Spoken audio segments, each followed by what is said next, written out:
కొవ్వును కరిగించే నిమ్మకాయ ఎలాగో తెలుసుకోండి. విటమిన్ సి పుష్కలంగా ఉండే నిమ్మకాయలలో కొవ్వును కరిగించే లక్షణాలు ఉన్నాయి. ఐరన్ లోపంతో బాధపడేవారు తొందరగా నీరసించే అవకాశం ఉంది.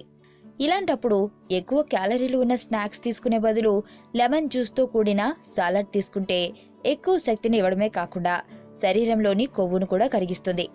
అలాగే వంటింట్లో అందుబాటులో ఉండే లవంగాలు, మిర్చి, దాల్చిన చెక్క వంటివి కూరల్లో ఎక్కువగా వాడటం వల్ల శరీర ఉష్ణోగ్రతను పెంచుతాయట. ఈ వేడి శరీర జీర్ణక్రియలో కొద్దిపాటి వృద్ధిని కలిగిస్తుంది. దీనివల్ల బాడీలో ఫ్యాట్ తగ్గే అవకాశం ఉంటుందంటున్నారు. ప్రధానంగా టమోటా, కీరదోస, గుమ్మడిల్లో తక్కువ క్యాలరీస్ ఉంటాయి, కానీ ఎక్కువ ఫైబర్ ఉంటుంది. ఇవి తీసుకోవడం వల్ల ఆకలి ఎక్కువగా వేయదు.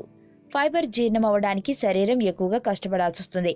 దీనివల్ల కొవ్వు సులభంగా కరిగిపోతుంది. వీటితో ఎక్కువ విటమిన్స్, మినరల్స్ శరీరానికి అందించడమే కాకుండా యాంటీ ఆక్సిడెంట్స్ జీర్ణక్రియను, శక్తిని స్థాయిలో ఉంచుతాయి. వీటితో పాటు బాదం పప్పు, కొబ్బరి నూనె, కోడిగుడ్లు, ఆలివ్ ఆయిల్, తేనె, మజ్జిగ, వెల్లుల్లితో కూడా శరీరంలోని కొవ్వుని కరిగించేందుకు ఎంతగానో దోహదపడుతుంది.